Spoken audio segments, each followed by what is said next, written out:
Driven by Data. This is an Amtech Systems production, a forum that we started to have real conversations with customers, partners, and even our own team about real life projects, topics, and challenges that we see every day in the data management and analytics field. My name is Tim Howard, and I'll be your host today as we go deep into topics that affect each one of us in this field that we love so much. Today's show, I'm particularly excited about this. Obviously, it's episode number 1, so we're excited about that. But we're even more excited about the topic that we have today. In observance of International Women's Day, we've decided to do an interview with someone that I've worked with for years and admire for years, and it's been in some ways a mentor of mine, Joanne Gretzinger, who I've worked with for a number of years, both at IBI back when I worked there, and then as a partner now.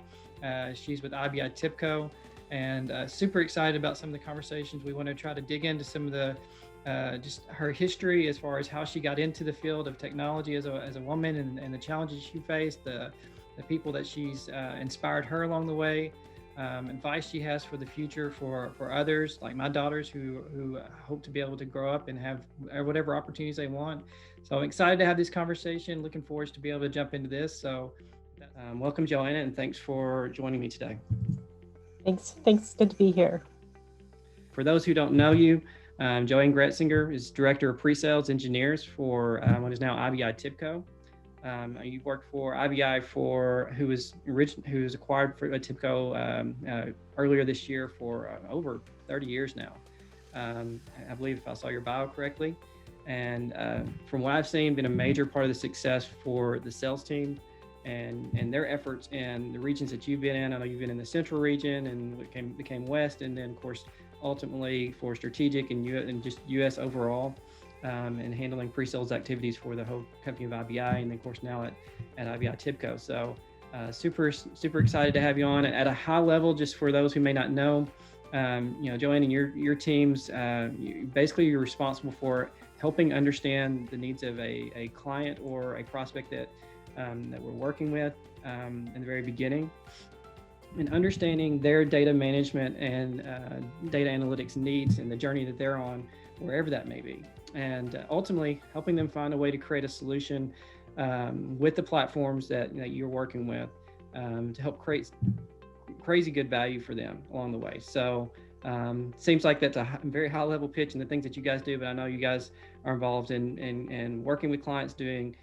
sessions with them to understand their needs, and creating demos, workshops, technical presentations. We could go on and on about all the things that your teams do to work with people and help show that value. So, and I know we've had the privilege of working together, and I know you on your own as well, for many of Fortune 500 companies, all the way down to small enterprises and really everything in between. So such a big range of abilities to be able to have those conversations with different types of companies. And I've, again, just always been a privilege to be able to work with you, and I learned so much from you.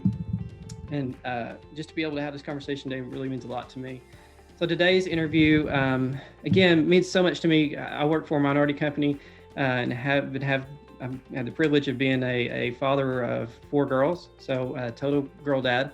And the topic of International Women's Day is something that truly means a lot to me, and of course to my company as well, as a minority company, and one that truly believes in promoting women within and being able to see them grow. So I'm truly excited about today's conversation. I've always been inspired by you and your ability to be able to lead truly highly performing teams of sales engineers, and of course being very involved in these deals yourself.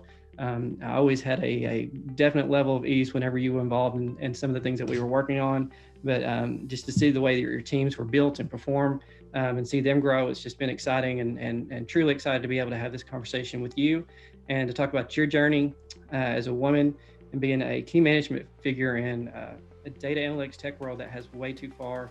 Make this more of a dialogue, but being able to truly get out some of your journey from this, I think will be important. Obviously, I've loved hearing it, but to those who are listening as well. So first of all, as we mentioned, you've been in this field for 30 years now, which is amazing in the tech field. I don't hear many people that have that many years, especially at one company. So what inspired you originally to be able to choose this field in the first place? Yeah, that's a really good question. I just think coming out of high school into college, you really have a great understanding what you want to do. And I went to school to get a business degree and emerged getting a business degree, but really in a concentration in management information systems, and kind of a nerd, and really loved the technology and data. I ended up with a master's in management. My first job was working at the phone company, where I was in a role where, there was a division called the end user computing department, right? If you remember back then, and we had some tools that were available to us, but they were mostly products like COBOL and PL1. And I was introduced to a technology by information builders called Focus at the time, and learned that technology and just fell in love, and knew analytics was for me. Soon after that, I came on to information builders as a pre-sales engineer, and really learned the technology. And throughout the years I've been here, just understanding, and I think it's truly a wonderful technology, enabling people in many different size companies and industries, enabling them. So that's kind of my journey, and it took me 30 years, but I'm super pumped about analytics today, and that's why I've remained, at TIBCO IBI. Yeah, absolutely. And to see that the journey for the products itself, I mean, going from mainframe focus days, and I know I didn't work at IBI back in those days. I actually worked for clients who were using it, and to see how it's evolved, it's been, an amazing journey on its own. But then to see you kind of come up through that, it's been really cool, and inspiring again for me and others I know that you've worked with and I've been involved in. So I'm sure, along with that, you've had other people other women in your life that have inspired you, maybe early in your career, before you got into career, or certainly along the way. Can you tell us a little bit about some of the women that may have inspired you during your journey? Yeah. When my first manager, one of my first managers at the phone company was a woman, and she was very supportive, and she was really a great manager, and helped me to kind of continue to be inspired about technology. And she also was really, basically said to me, is you could do anything you want. I mean, you're young, you have, understanding of data. And so she really was very inspirational to me. And when I then came to information builders after that, I was very young, and I was introduced into a region that actually was surprisingly made up of a lot of women. It had women account executives, that moved down into sales leadership roles, women engineers, and really administrative support. So, and we also had supportive men in that region as well. So it was kind of a bit of an anomaly, but it was really nice because we had a really wonderful support system where, we were working, we had families, and we just got it. We understood what each other needed because we were all living the same dream, right? We had to have work-life balance, and they had been very supportive in getting my career off to a great start. Yeah. And that is important too. Like I said, and we talked about this yesterday, but I've had a lot of women, and I think I've had 3 or 4. I'm trying to remember the exact count now, of bosses that I had growing up, or managers I've had in my life that were women. And and I think that was a big part of helping me, just truly being able to understand different perceptions on things, and learning from that. And as a guy, being open to doing that, I think it's great. And I'm hoping as a society, I think you mentioned something earlier about life balance, and we talked again about it yesterday, just being able to find the ability to be able to do your job and still be able to take your kids to, whatever sporting events they need to be and wherever they have to be, and all the jobs that go in with being a parent and being a mother and being someone who's an executive, working and doing a lot, spending a lot of hours. I think the role of men too, being able to help support that. Thankfully, as a society, I think is getting better. It's not where it should be. I'm from the South. It's probably even worse down here, but as a perception at least. But I think just being able to have that full level of support, hopefully as that grows, that will help, along with the progress of the different companies and the things that they're doing, to be able to support that as well. Because as a father, I'm very involved with my kids too, and want to be able to, go along with my wife, rather than saying, I'm going to work the job, you be a mother. And then, that mentality is obviously so old and broken that hopefully the more and more that progresses as a society as well, that helps that as well. So super excited for that. One thing just kind of leading up to that, like I said, we mentioned you've been in this field for over 30 years. But what changes have you seen throughout that career, that is along your journey, that have kind of come along throughout your time? Yeah, I think it's really, there's been amazing progression in technologies, right? And, women having careers now, in advanced analytics and AI, machine learning, those were careers that, didn't exist back, when we started out. So technology itself has changed and really given us a lot more opportunities to be more diverse in technology, right? Yep. So that's really been awesome. And I think it's kind of more, it definitely is accepted now that that is a career for everyone, right? It's not a career for men or women or minorities. It's a career for everyone. So I've seen those changes, and that's been wonderful. Also, so many changes for women and able to take leadership roles in tech companies.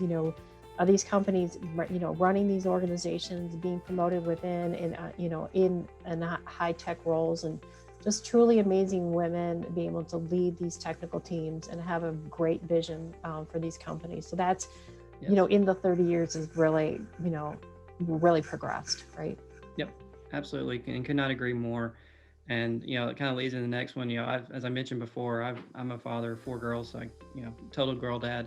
But also, I know you've got a daughter as well, and so many of us in these days, as all parents do, want our kids to be able to do whatever it is that they want to do in life, and we'll work to achieve and be able to get to.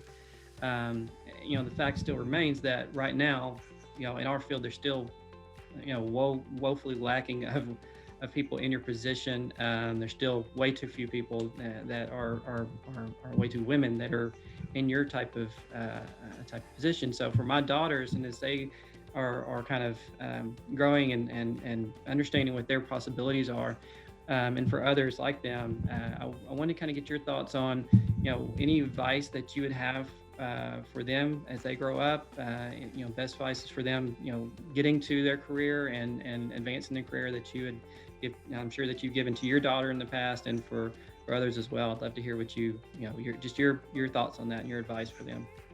Yeah, sure. So yeah, I do have a daughter. She just recently graduated from college with a degree in microbiology. So incredibly proud of her. It's always been kind of a dream for her to go to college and find something she's truly passionate about, and she is passionate about this. And I always said to her, you can do anything you set your mind to. So really just understand what your passion is and go for it. I just envisioned her as being like in the medical field or being a PA or a doctor. And she came to me and she says, Mom, I really think that research is for me. So she set her mind on research, and that's what she's doing now. And she's applying right now to go back in for a PhD program. So then she become a full-fledged researcher. And but I think it's important. What I say to her, to other young women, is really stay passionate about it.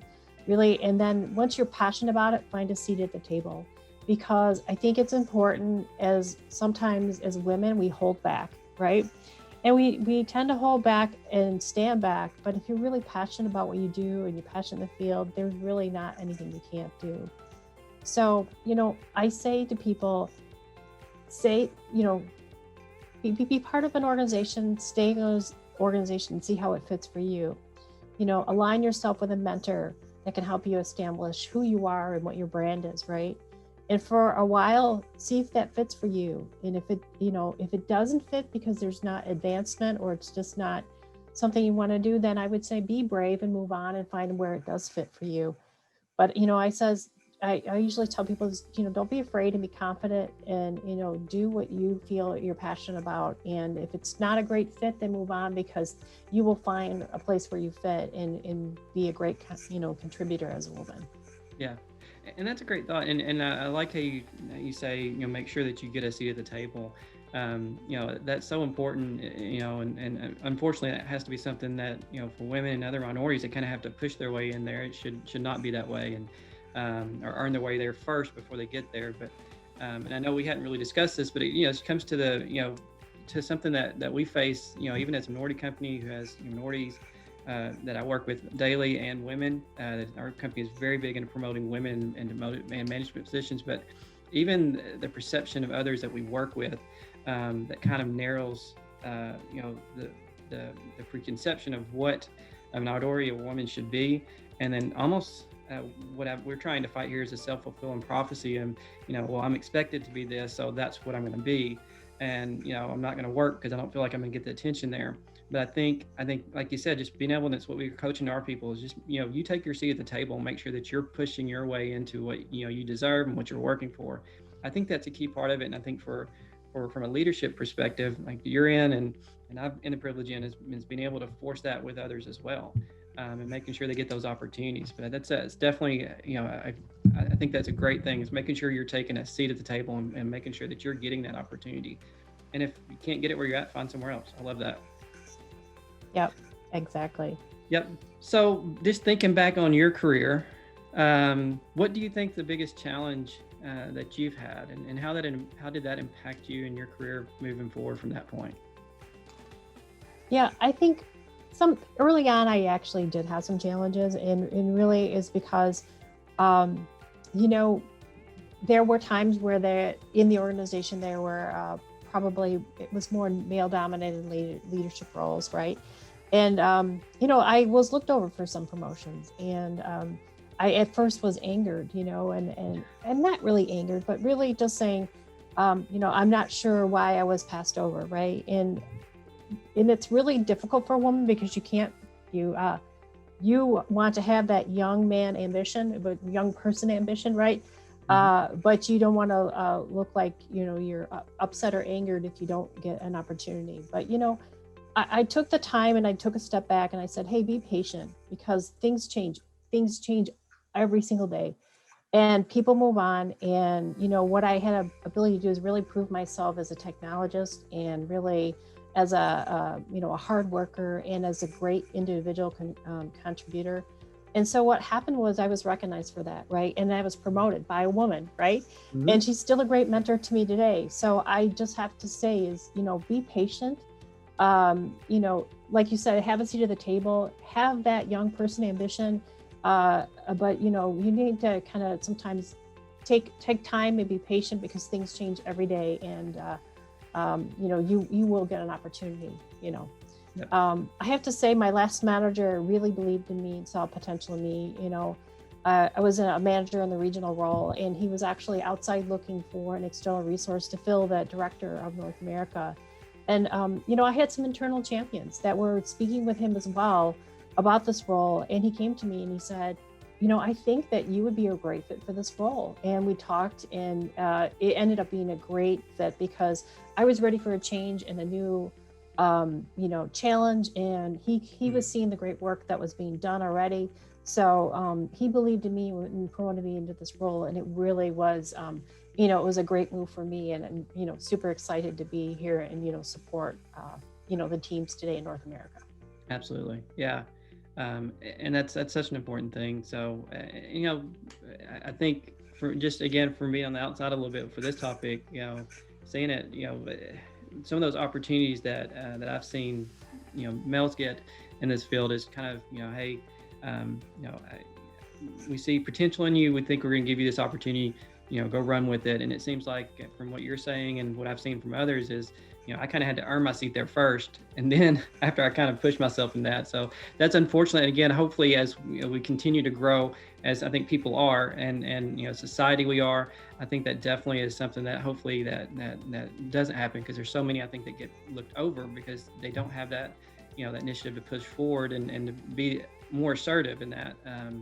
But hopefully that will change, and we'll see more of that happen, and the quality that we see in our own society and our own eyes will be much more prevalent in that. So we've mentioned this many times, but obviously, especially in our field, that, while numbers and people in your position and just in the field period are growing, we all know we're still way behind. We still have a lot of catching up to do. So, do you still see progress, and what are your thoughts on, ways that we continue to create opportunities at all levels for that continued progress? And as a side note, why is that so important? Yeah, no, that's a great question. We definitely see that we are behind, but I do see change occurring, and actually change occurring, pretty rapidly in some companies. I think some companies today are realizing that diversity is really what is needed in this day and age to be progressive and profitable, right? They have more programs in place to help women hired into key roles, and then mentoring and promotion of those women once they are in that role. So, and even have, their MBOs around, hiring and promoting and, sustaining women in technology in those roles. So it's actually kind of a great time. I think that, companies that really understand this type of diversity really will become more profitable and actually have better ideas, right? And better products, and, can make their companies that they, deal with and sell to be better. So it's actually very exciting. That's awesome. Yeah. And again, just going back to what we keep saying, certainly there's a lot of opportunities out there. I think for all of us that, once those start becoming more and more and better, established throughout, the better we'll all be. Which kind of leads to the next and final question I want to end with. So, from your experience and in your mind, what makes a leader or a woman in such in a leadership position such a powerful thing? And kind of a follow-up to that is, why do you think it's so important that we have, which I think is one of the key themes for this, is why do you think it's so important that we have women in that position? And what does that mean for all of us, and our ability to be able to do our job in the enterprise we work in, and just in society in general? Yeah. Well, I have to say those women in those roles are wicked smart, right? So they don't get there, without the ambition, but really the underlying knowledge of their field and, experience and, just tremendous amount of drive, right? Mm-hmm. And they bring different thoughts and perspectives and new ideas to the organization, really, that maybe a traditional, maybe non-diverse workforce have, right? So it's amazing because these women are, really well educated, they're smart in their field, and they've been given the opportunity to, and they're driven. So it's, the experience makes these women powerful because who they are, right, as individuals, and who they are as women, and their drive and their passion for what they do. There's a lot of influential people today in technology. There's organizations that help these women. I just read an article about the 10 most influential women right now in tech, and I was so inspired about these women that, may have not had a seat at the table. And you know what they did? They built their own companies. Right. And so companies like CEO, like the current CEO of Girls Who Code. And so there's all these amazing organizations that are popping up with these amazing women leaders because, they weren't able to find a seat at the table. And so they actually created their own opportunity and opportunities for others. So I think that's what the amazing part is for these people, is if they can't find a seat at the table, they create one. Yeah. And it benefits everybody. Absolutely. And I think that's absolutely the case. Just to see the benefit in it. Yeah, again, we go back to the point that I was kind of making earlier. Being able to create that seat at the table, like I said, or if you're even creating your own company, that's obviously not an easy way of doing it, but that's a very direct way of doing it. Hopefully, as a society, again, we'll get to it, because I look back on my own career, and especially early on, I was not as assertive. And me being in a different role as a female, I don't know that I would have gotten to where I've gotten because of that, because some of it is male bias, and you're able to kind of get those opportunities. So that's something I feel like for us as a society, and for even the enterprises we work for, has got to change, is giving people who may not be as assertive that ability to be able to see the potential in them and give them those opportunities. I think it's going to make all of us so much better, and look forward to seeing society continue to grow and where it grows. And completely appreciate this conversation, and you just taking time to be able to tell us about again your journey, and understanding just what this means to everybody, and for all of those like my girls and your girl, and all the other ones out there who are really pushing ahead to get ahead in this world as a woman.